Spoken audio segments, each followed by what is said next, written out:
Hi guys, it's Bunnymon and welcome to today's video and welcome to another WWE reaction. I'm sorry, I just punched you. Sorry. This video was recommended by Ray Amin channel and he said, Bunny, now you are WWE fan. Yes, I am. So you should react to 10 most dangerous WWE finishers in WWE history by Cultaholic Wrestling. Catholic Wrestling, you mean? Yes, I found that video. Yes, sensei, I will do it. It's called 10 Most Dangerous Finishing Moves in WWE History by Cultaholic Wrestling. So if you're interested in checking out the video, go there and check it out. But if you're interested in checking out my reaction, then stick around. Oh my god, I am so happy that I am back recording. Like, I feel in the zone even though I'm in a guest house right now, but it feels really good. A finishing move should, in theory, be the most kayfabe devastating in a WWE superstar's arsenal. The one they call on to put a stop to things when they've exhausted all other options or feel as though their opponent is sufficiently weakened and thus susceptible to its effects. Yeah. It should not, under any circumstances, come with an actual sense of danger, at least no more so than your average move. Some WWE finishers, however, have proven themselves to be genuinely hazardous over the years, leading in some instances to frightening near misses, career-ending injuries, and long-term bans. I'm Adam Pacitti from Cultaholic Wrestling, and these are the 10 most dangerous finishers in WWE history. Let's go, let's watch it. Join us. Yeah. Number 10, the Styles Clash. Before AJ Styles came to WWE in early 2016, his primary finishing move was the Styles Clash, the innovative Piledriver-like move that hooked his opponent's arms before sending them face first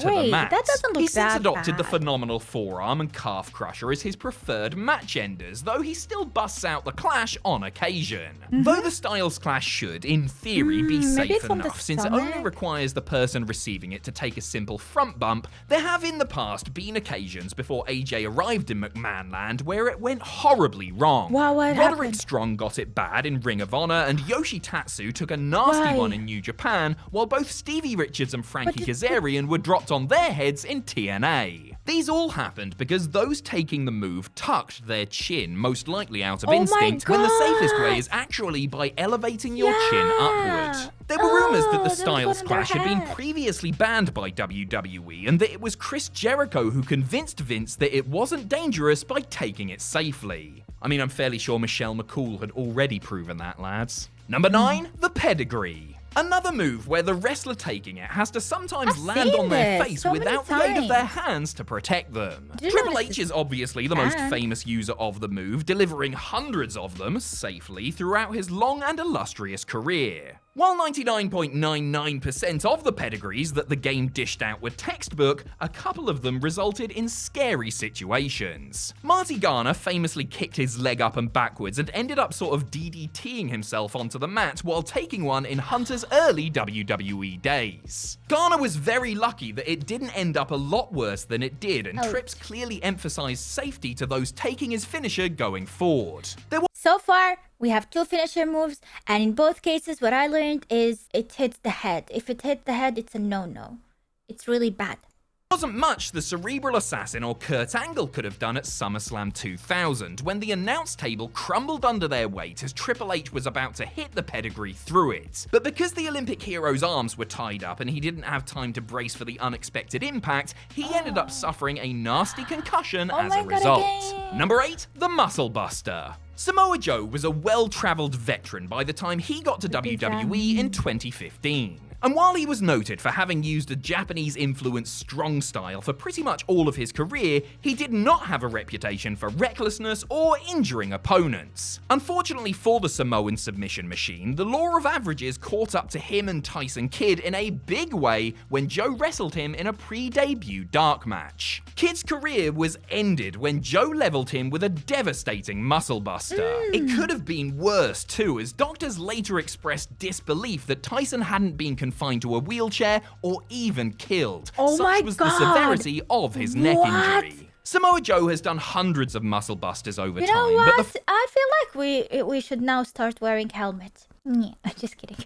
But like honestly, everything on the head, like concussion related, and it's a big no-no. I hate it because this thing here, this brain here you have can take a lot, and if you lose it there is no recovering from that. And the neck is also really weak, so I feel like they should not have moves hitting the head as much.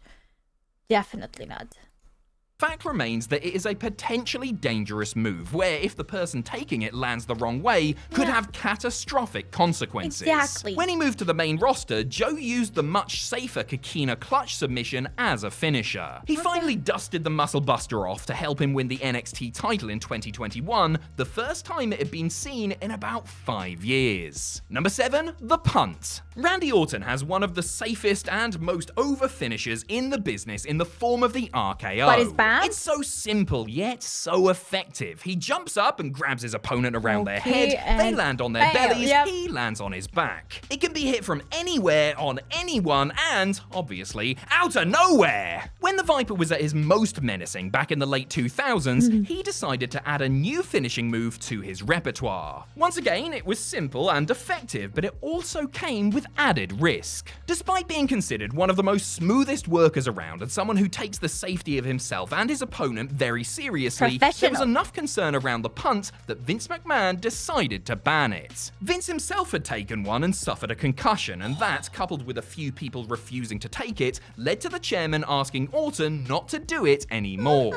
Randy brought it back during the pandemic and even punted OAP Ric Flair as well as Christian, who initially had to retire due to concussion issues because McMahon was satisfied he knew how to do it safely 10 times out of 10. Number 6, the 450 Splash. The 450 Splash is one of the most spectacular moves in wrestling, when the person performing it pulls it off smoothly, that is. Yeah, originally invented by, of all people, Scott Steiner, the 450 requires a great deal of athleticism and skill to do it crisply and safely. Too Cold Scorpio, Paul London, Justin Gabriel, and AJ Styles have used it to great effect in WWE, while Mustafa Ali's inverted version is even trickier and more impressive. One former WWE star who quickly showed just how dangerous it could be was Juventud Guerrera, who ballsed up something rotten and nearly took out Paul London's eye when he used it in his SmackDown debut back in 2005. Not only did London come very close to sustaining a far more serious injury, but Juvi's botch had the knock-on effect of Vince McMahon deciding that enough was enough and outlawing the 450 Splash and other high-risk moves in order to avoid further incidents. London, who had it's not fair for the people who are like high athletes and who can perform it very well to not do it.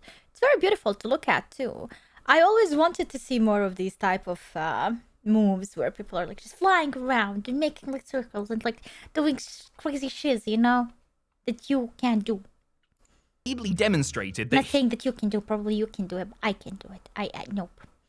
He knew how to pull the move off safely, tried to argue against the ban to no avail, and it took a long time before we saw a 450 Splash on WWE TV again. Number 5, the Shooting Star Press. It wasn't just the 450 Splash that got outlawed after the juice was let loose and ruined it for the rest of the Cruiserweight clan, but a host of other top rope moves too, including the Shooting Star Press. Truth be told, there had been a couple of SSP-related scares before that particular ban came into place. Brock Lesnar famously nearly brained himself in the main event of WrestleMania 19 when he under-rotated and came crashing down on his big caveman skull during his WWE title match with Kurt Angle. The next big thing had routinely and flawlessly performed the Shooting Star Press during his Ohio Valley wrestling days, but retired it on the main roster until being convinced to do it on the grandest stage. After he slipped and narrowly avoided calamity, Brock decided to leave the move to the smaller lads like Billy Kidman. Yep. However, the former Cruiserweight champion himself... To be honest, I don't even think like big guys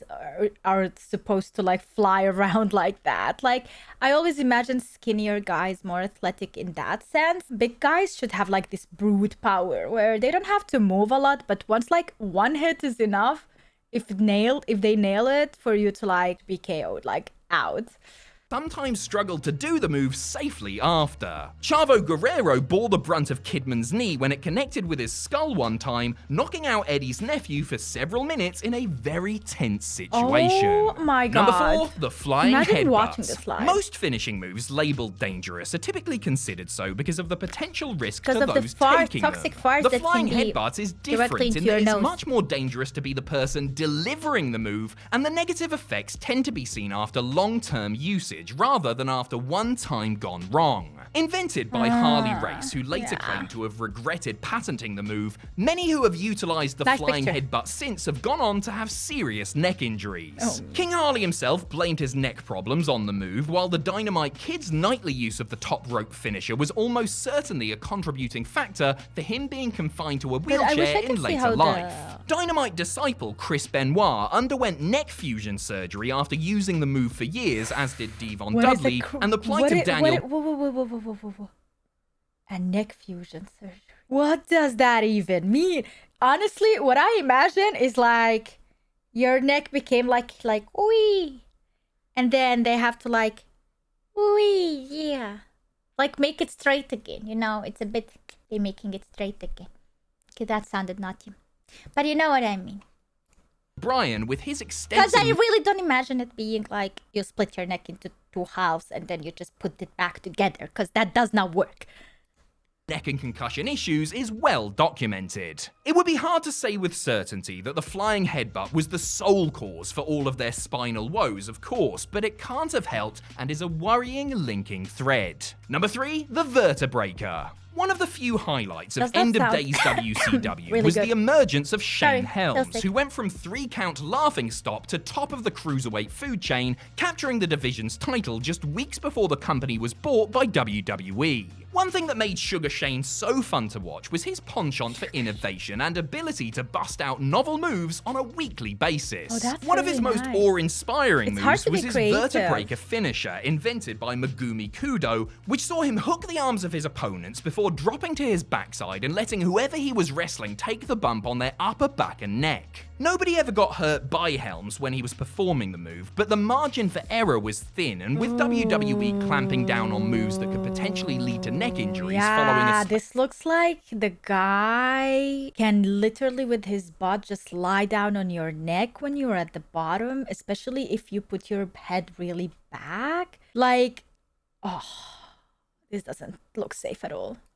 8 of their stars needing to go under the knife, Vince McMahon decided to ban the move. The man also known as the Hurricane understood why that decision was made and switched to alternative moves like the chokeslam. Seth Rollins easy. actually brought the move back for one night on a house show in 2016, but the move hasn't been seen on WWE TV for 2 decades. Number 2, the Piledriver. The Piledriver and its multiple variations are seldom seen in WWE rings unless they are performed by people that WWE trusts to do it as safely as possible. That's why you'll only ever really see veterans like The Undertaker or Kane deliver a tombstone, or Rikishi doing a sit-out version since he had such a massive backside and legs that he could easily take the brunt of the move while his opponent's head remained far away from the canvas. Yeah, like you really, Jerry Lawler, what I noticed, like for this move, you really have to have like thick thighs. So even if you lie down or sit down, the head doesn't even touch the ground with that brute power that you have. So yeah, I think that only big boys can do this.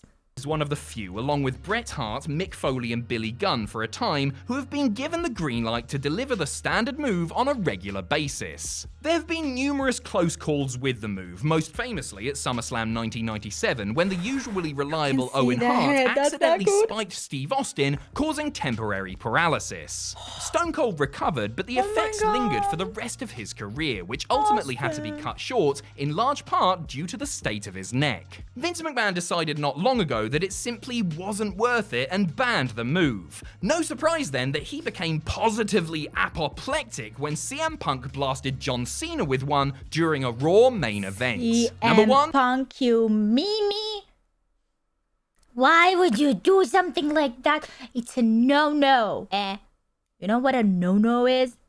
Doesn't know what a no-no is. I hope now he knows what a no-no is.